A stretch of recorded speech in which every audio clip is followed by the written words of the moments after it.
आज प्रतिदिन दैनिक अखबार संपादकीय ऑडियो में आपका स्वागत है। अब हेडलाइन सुनिए। अभिव्यक्ति स्वतंत्र तो हो पर वह जिम्मेदार भी हो। दैनिक भास्कर। अमेरिका के आगे असहाय यूक्रेन। दैनिक जागरण। बढ़ रहा भारत का राष्ट्रीय कद। विवेक ठाकुर। शुल्क थोपने से बड़ी आशंकाएं जनसत्ता। यूक्रेन, यूरोप और ट्रंप राष्ट्रीय सहारा। अब थमे युद्ध हिंदुस्तान। भाषा के मोर्चे पर फिर मुखर दक्षिण। एस श्रीनिवासन। अब संपादकीय विस्तार से। अभिव्यक्ति स्वतंत्र तो हो पर वह जिम्मेदार भी हो। दैनिक भास्कर।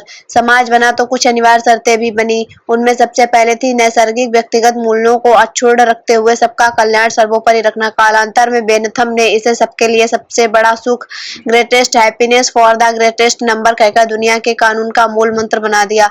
लेकिन इसकी भी सीमा थी। भारत में संविधान निर्माताओं ने अनुच्छेद 19(1) के तहत अभिव्यक्ति की आजादी को मौलिक अधिकार तो माना, लेकिन साथ ही अनुच्छेद 19(2) के तहत उसमें प्रतिबंध भी लगा दिए। उनमें से एक था शिष्टाचार और सदाचार के हित में। कालांतर में डॉक्ट्रिन ऑफ कॉम्पेरेटरी कम्युनिटी स्टैंडर्ड्स, समसामयिक सामाजिक मानदंडों का सिद्धांत आया, लेकिन सदाचार के मौलिक प्रतिबंधों पर दुनिया के किसी कोर्ट ने ढिलाई नहीं दी। व्यक्ति आजादी के नाम पर समाज की चेतना को कुंठित करने वाली कोई भी अभिव्यक्ति मान्य नहीं। पत्रकारों और सामान्य नागरिकों को अभिव्यक्ति की आजादी विचारों के आदान प्रदान से जनमतों को बेहतर करने के उद्देश्य से मिली, लेकिन राज्य को अधिकार है कि वह जनहित तय करे। सहज, सस्ती और सर्वसुलभ तकनीकी के जरिए अभिव्यक्ति के नाम पर फॉरवर्ड कंटेंट समाज के लिए खतरा बन गया है। यह तर्क कि लोग यही सब देखते सुनते हैं। कानून, न्याय और नैतिकता कम समझ दिखाता है। यूट्यूबर्स अपनी जिम्मेदारी समझें। अमेरिका के आगे असहाय यूक्रेन। दैनिक जागरण। हर्ष बी पंत, लेखक, ऑब्जर्व रिसर्च फाउंडेशन में उपाध्यक्ष हैं। अमेरिकी राष्ट्रपति डोनाल्ड ट्रंप और यूक्रेन के राष्ट्रपति वोलोदिमीर जेलेंस्की के बीच बीते दिनों हुई मुलाकात हाल के दौर की सबसे चर्चित मुलाकातों में से एक रही। टीवी कैमरों के सामने राष्ट्रध्वजों के बीच इस तल्ख बहस को पूरी दुनिया ने देखा। इसके अलग अलग पहलुओं पर चर्चा एवं विश्लेषण जारी है। लोग कूटनीति से लेकर आतिथ्य और मेजबानी एवं सामान्य शिष्टाचार से लेकर नाना प्रकार की कसौटियों पर इस मुलाकात को कस रहे हैं, जिसमें भू राजनीति और वैश्विक समीकरणों को भी एकाएक बदलने का काम किया। अमेरिका के साथ खनन समझौते पर हस्ताक्षर और बदले में निरंतर मदद के आश्वासन से वाशिंगटन आए जेलेंस्की अपना अपमानित होकर खाली हाथ लौटे। वहीं यूरोपीय देशों को आनन फानन अपनी बैठक बुलाकर यूक्रेन के समर्थन में आगे आना पड़ा। ट्रंप और जेलेंस्की की मुलाकात ने यूक्रेन युद्ध को लेकर अनिश्चितताएं बढ़ाने के साथ ही दुनिया में खेमेबाजी के आसार बढ़ा दिए हैं। बढ़ रहा भारत का अंतर्राष्ट्रीय कद। विवेक ठाकुर, लेखक, लोकसभा के सदस्य हैं। प्रधानमंत्री नरेंद्र मोदी ने सशक्त नेतृत्व में भारत न केवल विकास की नई परिभाषाएं गढ़ रहा है, बल्कि वैश्विक मंच पर भी एक शक्ति के रूप में अपनी उपस्थिति दर्ज करा रहा है। मोदी सरकार की निर्णायक नीतियां, प्रगतिशील दृष्टिकोण और राष्ट्रीय हित को सर्वोपरि रखने वाली कार्यशैली ने भारत को उन्नति की ओर अग्रसर कर दिया है, जो विकसित भारत के लक्ष्य को हासिल करने से पहले रुकने वाला नहीं है। हाल में संपन्न दिल्ली विधानसभा चुनाव में भाजपा की ऐतिहासिक जीत, जन कल्याणकारी केंद्रीय बजट, मध्य वर्ग के लिए कर राहत, फ्रांस में आयोजित एआई सम्मेलन में भारत की प्रभावशाली भागीदारी, मोदी का अमेरिका दौरा और यूरोपीय संघ ईयू के दृष्टिकोण में भारत का बढ़ता महत्व देश के प्रभुत्व में हुई वृद्धि को प्रमाणित करता है। आज दुनिया के कई हिस्सों में फैली अशांति और युद्ध की स्थिति में भारत हमेशा से शांति के पक्ष में दिखाई दिया है। प्रधानमंत्री मोदी का दृष्टिकोण है कि दुनिया का भविष्य शांति और सहिष्णुता के सिद्धांतों पर आधारित होगा। तभी सभी देश मिलकर लोगों के कल्याण, सुरक्षा और समृद्धि के लिए कार्य कर सकेंगे। यही कारण है कि कई देशों के राष्ट्र प्रमुख भारत की ओर और उम्मीद से देख रहे हैं। बीते एक दशक में भारत ने केवल आर्थिक और तकनीकी क्षेत्रों में ही नहीं, बल्कि कूटनीति और वैश्विक राजनीति में भी अपनी प्रभावशाली उपस्थिति दर्ज कराई है। COP 26 में जलवायु परिवर्तन से निपटने के लिए 2070 तक नेट जीरो कार्बन उत्सर्जन का लक्ष्य हो, अथवा वित्त वर्ष 2023-24 में $800 अरब से अधिक का निर्यात। इससे यह स्पष्ट होता है कि भारतीय अर्थव्यवस्था वैश्विक व्यापार में मजबूत रही है, रक्षा क्षेत्र में आत्मनिर्भरता की दिशा में कदम उठाए हैं, जिससे वह दुनिया के हथियार निर्यातक देशों में शामिल हो रहा है। साफ है, मोदी सरकार की आर्थिक नीतियां तकनीक के क्षेत्र में प्रगति, कूटनीतिक कौशल और राष्ट्रीय सुरक्षा के प्रति प्रतिबद्धता ने भारत को एक नई दिशा दी है। आने वाले वर्षों में भारत न केवल एक उभरती हुई शक्ति रहेगा, बल्कि एक स्थापित वैश्विक ताकत के रूप में अपनी स्थिति को सुदृढ़ करेगा। शुल्क थोपने से बड़ी आशंकाएं जनसत्ता। परमजीत सिंह बोहरा।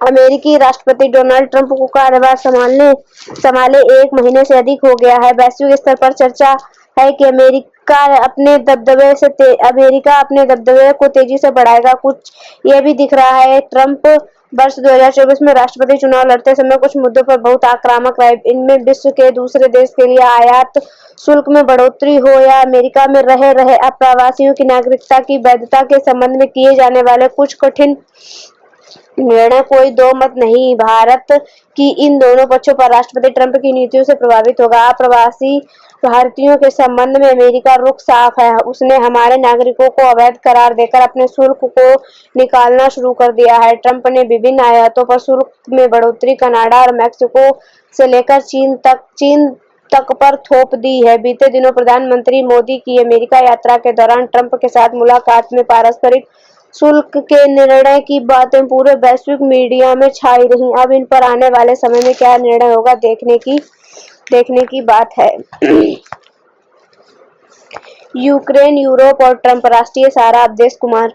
यूक्रेन ने मोर्चे पर अंतिम समाचार यह है कि ब्रिटेन, फ्रांस और यूक्रेन ने मिलकर एक युद्धविराम योजना बनाई है जिसे अमेरिका के सामने प्रस्तुत किया जाए। ब्रिटिश प्रधानमंत्री केयर स्टारमर की बात माने तो इस पर लगभग सहमति बन गई है। युद्ध समाप्त करने पर चर्चा के लिए यूरोपीय नेताओं के साथ 2 मार्च को शिखर सम्मेलन आयोजित किया गया था। इस शिखर सम्मेलन में France, Germany, Denmark, Italy, Netherland, Norway, Poland, Spain, Canada, Finland, Sweden, चेक गणराज्य और रोमानिया के नेता के अलावा तुर्की के विदेश मंत्री, नाटो महासचिव तथा यूरोपीय आयोग और यूरोपीय परिषद के अध्यक्ष ने भाग लिया। विश्व की दृष्टि से यह यूरोप का संपूर्ण सशक्त शिखर सम्मेलन था। विश्व ने देखा कि किस तरह यूरोपीय नेताओं ने व्लादिमीर जेलेंस्की की अवगत की तथा उन्हें महत्व दिया। ओवल ऑफिस यानी अमेरिका राष्ट्रपति कार्यालय से निकलने के बाद जेलेंस्की सीधे ब्रिटेन आए और प्रधानमंत्री स्टारमर ने उन्हें गले लगाया और कहा कि उन्हें देश का अटूट समर्थन प्राप्त है। तो इसके पीछे तत्काल ट्रंप एवं दुनिया के एक संदेश देने की रणनीति है। वास्तव में अमेरिकी राष्ट्रपति डोनाल्ड ट्रंप ने जिस तरह से यूक्रेन में अपने तेवर दिखाए और पहले फ्रांस के राष्ट्रपति इमानुएल मैक्रों के साथ उनकी बहस हुई तथा जेलेंस्की को व्हाइट हाउस से बाहर किया, वह दुनिया में सबसे बड़ी हलचल मचाने वाली घटना बन गई। यूरोपीय देशों में तत्काल सबसे ज्यादा सक्रिय ब्रिटेन और फ्रांस को भी अपनी शक्ति की सीमाओं का आभास होगा। अमेरिका के साथ यूरोप की सुरक्षा व्यवस्था इतनी आबद्ध है कि वह इसे बिल्कुल अलग हटकर एकाएक नई सशक्त सुरक्षा प्रणाली उत्पन्न नहीं कर सकते। ब्रिटेन का तो नाभिकीय ढांचों तक अमेरिका के साथ अविच्छिन्न जुड़ा हुआ है, तो उनको पूरी तरह अलग कर अमेरिका के विरुद्ध जाना इस समय असंभव लगता है। इसलिए उनके अंदर भी नए सिरे से मंथन चल रहा है। ट्रंप पड़े रहते हैं तो भविष्य में एक सहमति कारक समझौता संभव है, कम से कम तत्काल विश्व के हित में होगा और आगे इस पर शांति की कोशिश हो सकती है। अब थमे युद्ध। हिंदुस्तान। यूक्रेन युद्ध रोकने की तेज कवायद पर सबकी निगाह टिकी है, तो यह सुखद भी है और स्वागत योग्य भी। दरअसल यह जन दबाव ही है जो युद्ध के खिलाफ सक्रिय है।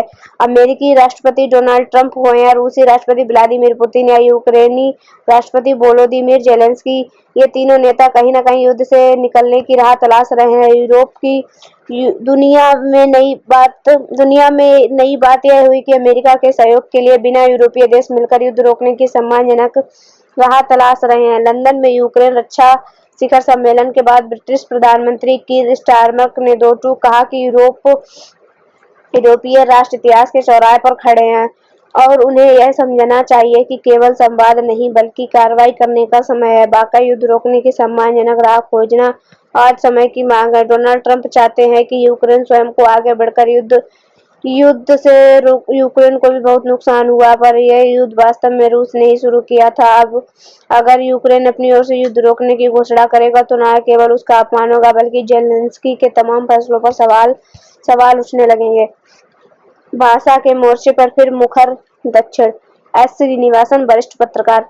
तमिलनाडु ने एक बार फिर केंद्र के साथ भाषा युद्ध छेड़ दिया है। वह तीसरी भाषा लागू करने यानी त्रिभाषा फार्मूले का विरोध कर रहा है। हालिया विवाद केंद्रीय शिक्षा मंत्री धर्मेंद्र प्रधान के बयान से पैदा हुआ है, जिसमें उन्होंने कहा कि अगर राज्य नई शिक्षा नीति को लागू नहीं करेंगे तो शिक्षा योजना के लिए केंद्र से मिलने वाली धनराशि रोक दी जाएगी। तमिलनाडु इसे संविधान का अपमान और हिंदी थोपने का प्रयास बता रहा है। तमिलनाडु में अगले साल विधानसभा चुनाव होने हैं तो भाषा का मुद्दा यहां तूल पकड़ सकता है। 2024 के चुनाव में बतौर गठबंधन से सदस्य भाजपा का मत प्रतिशत बढ़ा था, लेकिन वह भी एक सीट जीत नहीं सकी थी। मगर अब केंद्रीय गृह मंत्री ने यहां एनडीए सरकार बनने की उम्मीद जताई है। क्या इसमें यह मुद्दा फायदेमंद हो सकता है? हिंदी विरोध का लाभ स्टालिन और द्रमुक को मिल सकता है, लेकिन भाजपा मानती है कि इस मुद्दे पर द्रमुक से उलझकर वह अन्ना द्रमुक और अभिनेता विजय की टीवी को सुर्खियों से बाहर रख सकती है, जिसका उसे फायदा हो सकता है। यही कारण है कि आने वाले दिनों में केंद्र और राज्य के बीच जुबानी जंग तेज हो सकती है। धन्यवाद।